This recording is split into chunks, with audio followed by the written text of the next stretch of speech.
Hi everybody, Dr. Jo Messenger here. Thanks for tuning in.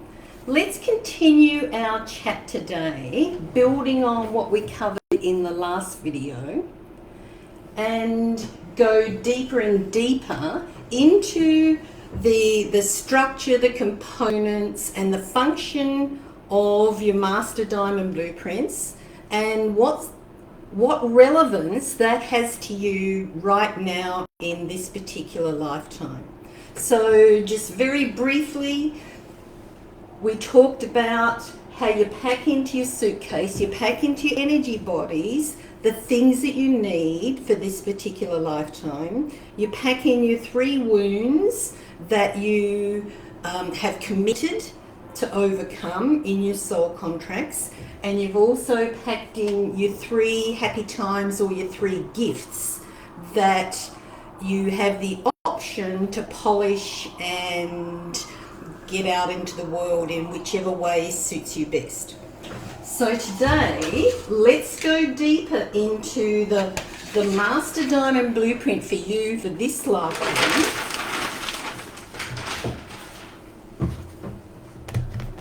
So that you can maximize the gifts that you've got, leverage those gifts to heal the wounds that you've brought in for yourself to overcome, to heal, and to clean your karmic slate, so that now, or when you've done that, so that you can then make choices in your lifetime because of what you'd really like to do from now on, as opposed to what you've been contracted to do and have to do if you want to resolve things and not have to repeat them again and again and again.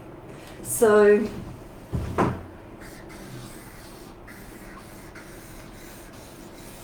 let's go. Here's you. Gingerbread man you with a fantastic smile, because we all know that you and everybody looks so much better when they smile, when we smile. So you've got your physical body. You've got all of your cells, your DNA, all of your organ systems, tissues and functions, your arms, your legs, your brain, your heart, your lungs, your physical body. And around your physical body, as we discussed yesterday, you've got your Master Diamond blueprints. And this is the blueprint. The first level of this blueprint is your etheric.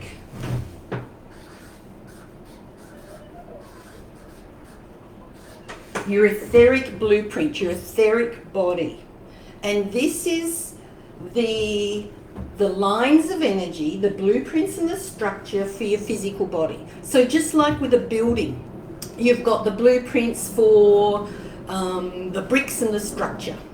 And then you've got different blueprints for the electrical wiring, different blueprints for the plumbing, different blueprints for the security system, different blueprints for the decor.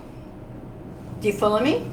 So the etheric blueprint are the lines of energy, the blueprints and the structure to do with your physical body. And most of us have got 2 arms, 2 legs.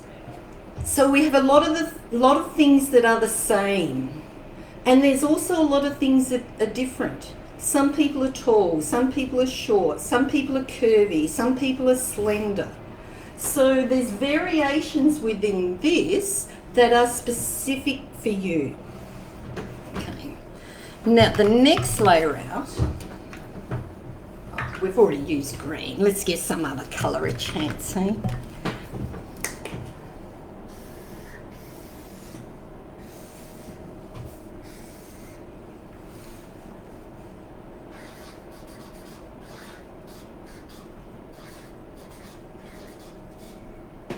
So the next layer out is your emotional blueprint, your emotional body.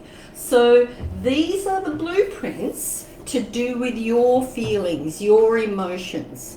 And all of us have access to all of the emotions, But depending on how we habitually feel, depending on how we were raised, what's appropriate, what is not, we can express different emotions to a greater or lesser capacity or degree than what others might not.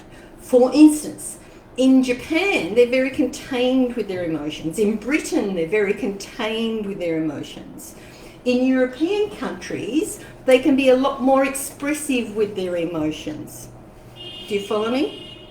And say, for instance, in Australia, some people are very, very generous at expressing some emotions that even the European countries wouldn't express. You know, that laissez-faire, she'll be right, mate, anything goes. The next structural layer is your mental body. So this is your thoughts. This is the blueprints for your thoughts. So the more you habitually think something, the more it is ingrained in this blueprint.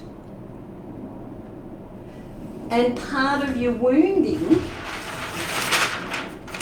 part of your wounds that you've packed into this particular suitcase for this lifetime are particular thoughts, particular emotions, particular ways of being that you actually need to change, that you actually need to overcome. So this isn't about justifying why you think and feel particular ways. It's about highlighting to you that you have your own blueprints unique to you, and you need to decide for yourself what you need to polish and do more of, and what you need to resolve and do less of or not at all.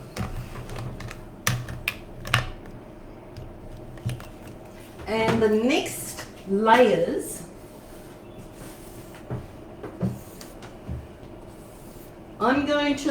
there's a whole bunch of layers here. The astral body, the causal body, the etheric body. I'm going to put them all in one basket for the sake of convenience and relevance. And just take the liberty of calling them the spiritual bodies. So this is your beliefs. This is the societal beliefs that you have indoctrinated into you. It's the religious beliefs, it's the new age beliefs, it's the whatever beliefs that are unique to you and your blueprint, to your wounds, to your gifts of what you're here to do in this particular lifetime. Now, it's not linear like this, it's not separated like this. All of these bodies permeate all of the other bodies. So your spiritual beliefs, your beliefs directly affect your thoughts. Your thoughts directly affect your emotions and how you feel. Your emotions and how you feel directly affect your physical body and all the organ systems, tissues and functions. And we can perhaps go into that in another video because I don't want to get sidetracked here, but just tip of the iceberg. If you have feelings of grief and loss, it affects the function of your lungs. If you have feelings of anger, it affects your liver and the function of your liver. Your ability to detoxify your hormones, alcohol, preservatives, chemicals, foreign substances. If you have feelings of guilt, shame and blame, it affects your reproductive organs and can affect your fertility, your creativity, your endocrine hormones, and so on and so on and so on. So if you have a physical wound, If you have packed into your suitcase in this lifetime a physical wound to overcome, so maybe it's an injury, whatever it is for you, it makes sense to address your physical body.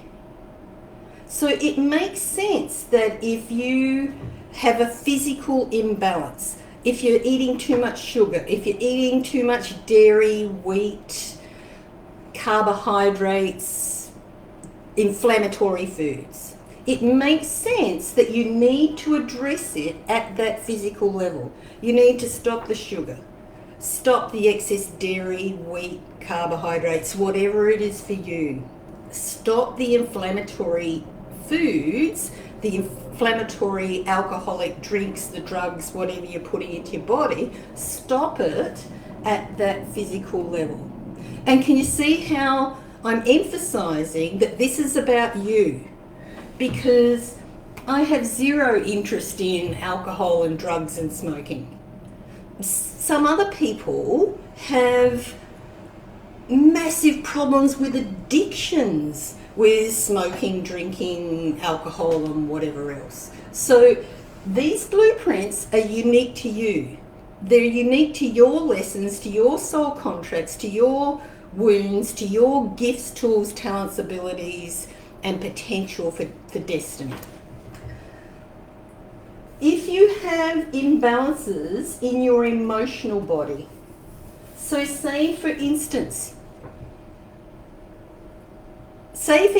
you get triggered easily, you rise to anger in a blink, or you get emotional and cry really easily and inappropriately, or even if you laugh at funerals or in inappropriate places.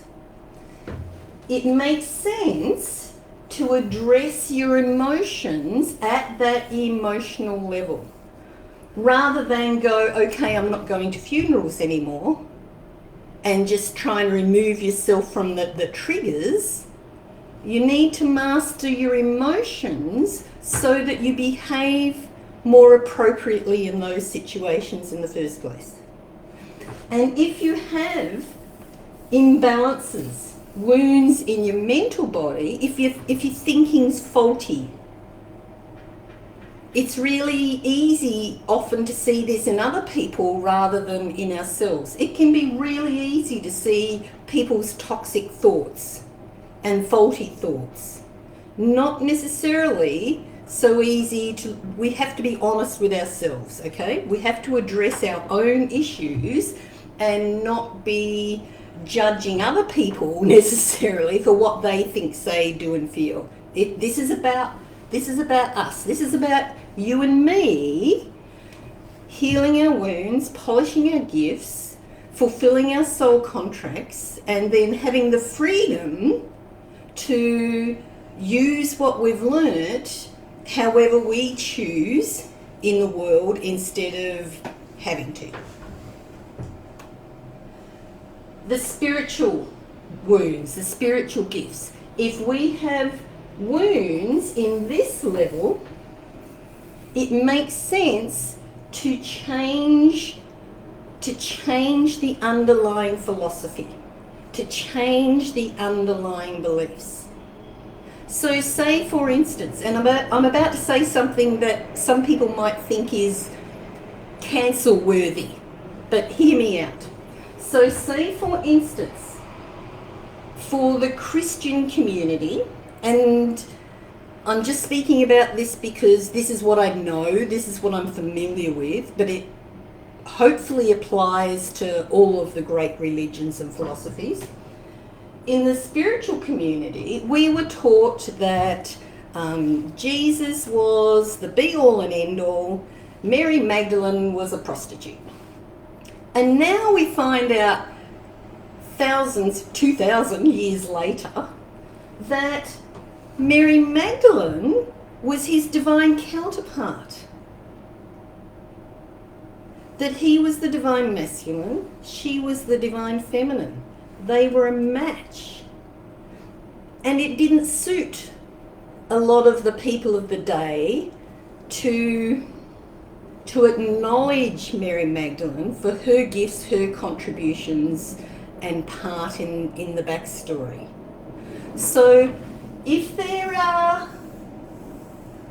there's faulty thinking, if there's faulty philosophies, if there's inaccuracies in what we've been taught, it's up to us to search that out and refine it in a way that works best for us.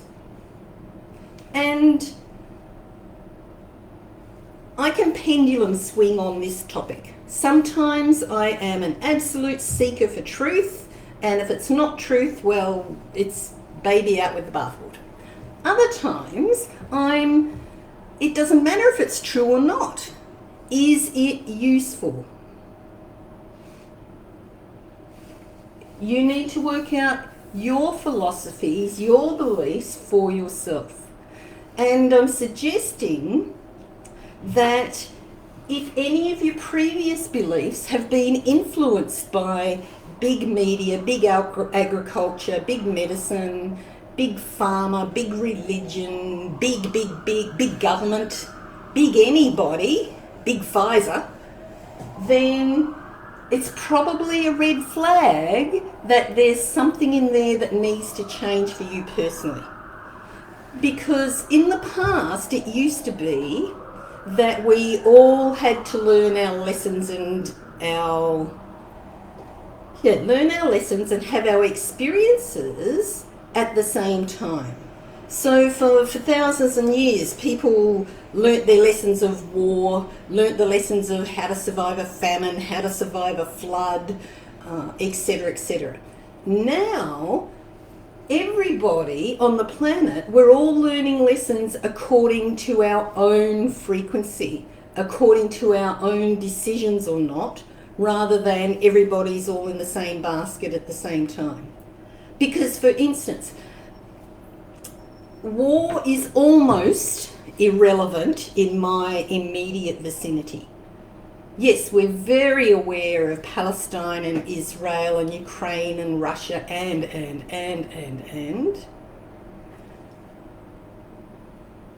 But my wars that I have to deal with are more spiritual wars. The wars in my life, the attacks in my life are more from spiritual warfare. Unfortunately, well, pluses and minuses, isn't it? So from haters, from spell workers, from dark witches, from dark warlocks, from people who, instead of choosing to work in the light, have consciously chosen to work in the dark and mentally and spiritually attack people like me that speak up against injustice and against the dark. So do you follow me? We're learning different things according to our own soul contracts, what we're here to do or not. So what is that for you? What are your wounds? Where are your lessons? Are they physical? Do you need to change what you're eating, drinking, the physical things? What do you need to stop doing in your physical life? And what do you need to start doing in your physical life? Do you need to exercise more? Do you need to stand up more? Do you need to stretch more? Do you need to get better sleep? Do you need to have a better circadian rhythm? A better routines throughout your day and night? What is it for you? What emotions do you need to master? Do you need to stop being angry at the drop of a hat? Do you need to stop being jealous of other people who seem to have more than what you do? Do you need to let go of the past and stop being resentful and regretful for decisions that you made or somebody else made that influenced you? What do you need to stop emotionally? And what do you need to start emotionally? Do you need to be more compassionate? Do you need to be more loving? Do you need to be more kind, caring and considerate? Now, can you see how, again, I'm emphasising what is this to do with you? Because, for instance, one of my things, and if I'm talking about my things, it's simply because of what I know, and it will be relevant to somebody out there watching this. Okay? So, for me, with emotions, I was over-caring, over-kind, over-empathetic, over-giving, over-generous. So I had to bring the pendulum back to the middle, because people who were the opposite of that saw that as a weakness and took advantage of it. Do you follow me? So some people need to become more kind, more generous, more caring, more compassionate, and other people, such as me, needed to be less of those things. More stern, more grounded, stronger boundaries. Do you follow me? Mental. What are the thoughts that you need to stop thinking? Do you need to stop thinking that somebody else is responsible for your situation? Do you need to stop thinking about an injustice that happened to you 5, 10, 15, 20, 40, 50 years ago? What do you need to replace those thoughts with? Do you need to replace them with self-responsibility, self-accountability? Acknowledge your inner God, goddess, your inner ability to master your own life and to create your own life. Or are you going to hand your power away to the perpetrators, to the people that you perceive to have caused you the injustice in the first place? Because when you blame somebody else for what they did to you, you're actually giving your power to them. You're giving your power, you're giving your energy to the very people that you don't want to give it to. So flip it around. Call back your power. Make decisions for yourself. Stop blaming other people. Accept responsibility for everything that's happened to you, no matter how unjust you think that is.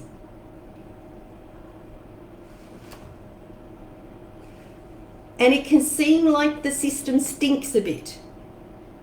It doesn't matter. This is how it works. So say, for instance, I've been raped by 3 different men, had my skull fractured with a hammer, been beaten up, divorced, betrayed, blah, blah, blah, blah. The list. Like some people, when I hear them speak, they've had one horrible event in their life and they turn it into a whole speaking career. I've had so many things happen that it's like, to some people, it's a miracle that I'm still standing, let alone happy and functioning in the world. So, where was I going with that? So, master, I know, the injustice of it. So it would very easily have been for me to fall into victim consciousness, and I often did. Poor me, why me, so much bad stuff has happened, when I'm so generous and caring and supportive of other people. But if my lesson is to accept responsibility for myself, if my lesson is self-mastery in this lifetime, if my lesson is to be able to forgive males no matter what, then I have to do that. Regardless of what they have done to me, it's almost like that's irrelevant. My part in the experience, no matter how unjustified and unfair, and disgusting and repulsive and ridiculous I consider it to be, my responsibility is to accept responsibility for what I attracted into my life, for who I attracted into my life, to accept, to forgive and release that, to forgive and release them for their part in my history, to forgive and release myself for attracting those people and situations in the first place. Okay, so I'm really saying, what has this got to do with you, right? I hope you're doing that translations witches flip up as I'm talking. And it's my responsibility to be a self-master, not a victim. Every time we fall into victim, every time we fall into blame, then it disrupts our energy field and it perpetuates the imbalance rather than overcomes and resolves it. Do you follow me? So where is this for you? What has happened in your life that you need to take accountability for, that you need to accept responsibility for? Who are the perpetrators of that? And it might be useful for you to make a list, because you have to resolve all of it, not just some of it, not just the parts that you feel like, well, you might do this weekend. You're responsible and accountable for all of it, and set about accepting responsibility. What did you learn from that? I learnt to be resilient no matter what. I learnt to laugh and be happy and cheerful no matter how much someone else is being a complete and utter jerk to me. I learnt to respect my own intelligence, confidence, faith, belief, and gifts, no matter how much someone else thinks I'm a dumb blonde and can't possibly know anything simply because of the way I look. So where is this for you? What do you need to forgive? Who do you need to forgive? And forgive them. Forgive yourself and let it go. Let it go. Frozen, frozen, frozen. Let it go, let it go, let it go. And we're back to the rule of threes from yesterday's, or the last video. Child, woman, crone, primary, secondary, tertiary, lad, dad, patriarch. Going, going, gone. Let it go, let it go, let it go. Because every time you react to a trigger, it feeds your perpetrators again. Every time you take the bait, it gives your energy to the very people that caused you the wounds in the first place. Do you follow me? So this doesn't mean stuff down your emotions. It does not mean that. It doesn't work. It means resolve the emotions. It means call that part of you forward from your past or your future. Let's stick with the past. Call that part of you from the past that was wounded, that was betrayed, that was hurt, that was heartbroken, that was grief-stricken, that was whatever it is for you. Call that part of you forward and have a chat to them. Reassure them that you've got this. Thank them for the lesson. Thank them for everything that they've taught you, all that you've learned, all that they've blocked you from, everything they've prevented you from doing, everything that they've taught you.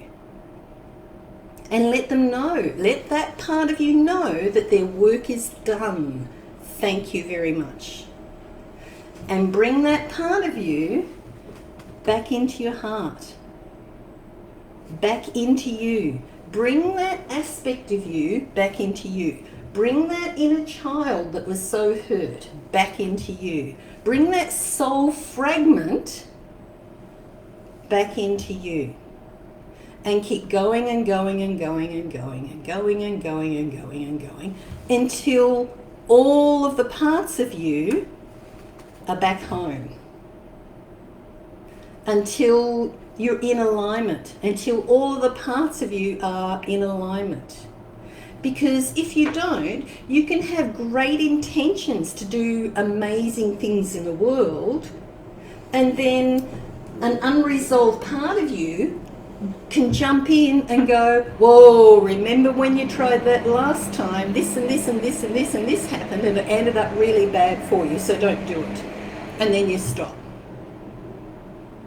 So whenever you have that feeling of self-sabotage, whenever you have that feeling of doubt, even if you don't recognize it as self-sabotage, even if you think it's something else, some outside force, some other person stopping you, accept responsibility for yourself. Find that part of you that's being projected. Call that part of you back into your heart. Thank them for all that they've taught you. Bring all of the parts of you back into you in full forgiveness, in full acceptance, and make yourself whole again. Please like, share, subscribe, comment, whatever you need to do. And in the next video, I'll see what's in the next video, because I want to be able to give you more information that is useful to you here and now in a structured way that's not all over the place like a dog's breakfast. And I understand that some teachers, it's very trendy out in the world now for a lot of teachers to teach like that, to just take a bit of this from here and a bit of that from there, and you have to work it out, and they call that creative. For the people who learn linearly, for the people that like to cater to their inner masculine as well as their inner feminine, it needs to be logical. It needs to be building blocks built upon the past, past experiences, past knowledge, and integrate in new information, new feelings, new awareness, new philosophies as we go. So there you go. That's my intent. If you like where I'm going, what I'm offering, see you next time.